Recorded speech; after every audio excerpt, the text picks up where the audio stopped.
So we're going to learn how to solve absolute value equations. And the thing you need to know about solving an absolute value equation is that whenever you solve one and it has a solution, there are usually two solutions.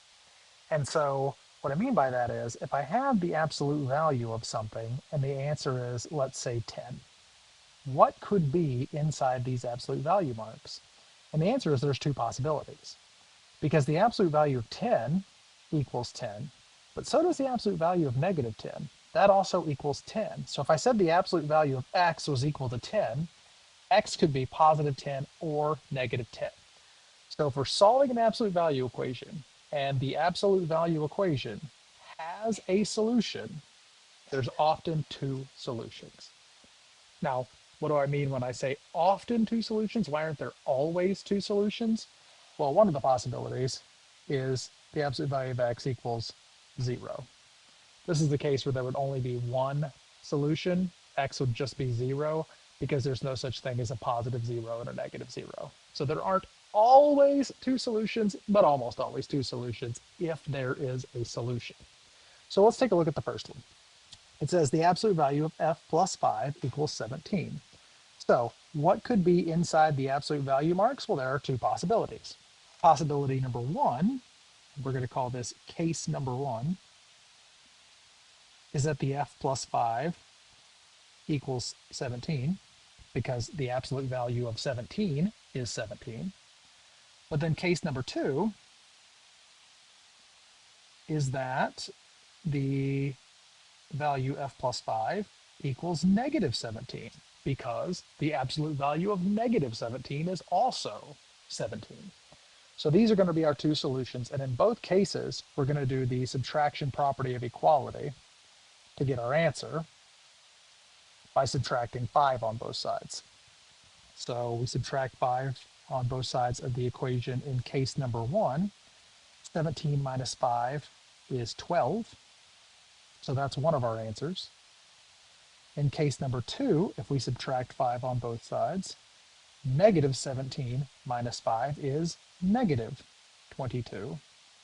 That's our other solution. So to graph the solution, we graph it on a number line. And I'm going to do a very rough number line here, like negative 23, negative 22, negative 21. Get the idea. I'm not going to do a full number line here, but it would end with like 12, 13. And we would just put 2 points, one at negative 22 and one at positive 12. And that's what a graph of the solution would look like.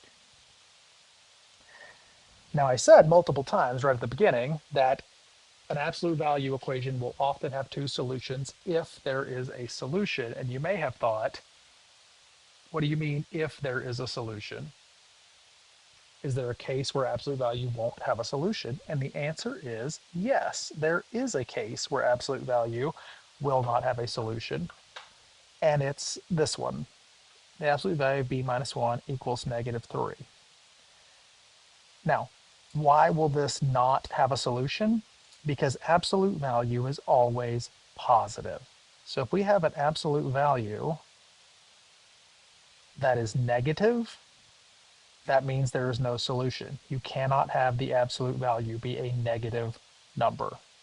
The absolute value of anything will not be negative. So this has no solution. And one of the ways that we can write this is with a symbol that means the null set, which is just a circle with a line through it. This is called the null set or the empty set. And the graph of this is pretty easy. It's a number line with no dots on it because there are no answers. So 4, 5, 6, 7, 8, 9, 10, 11. Just like that. And so that is the only case where an absolute value equation will not have a solution is if you have an absolute value equaling a negative number. Now it's important to note that you can have an absolute value equation with something else in it that equals a negative. That could happen. Absolute value of something minus 3 equals negative 3, that's totally fine. The absolute value part would have to be a positive number, but then since I'm subtracting from it, the total could still be negative. But if it's just an absolute value all by itself, the the value, the total, has to be a negative number.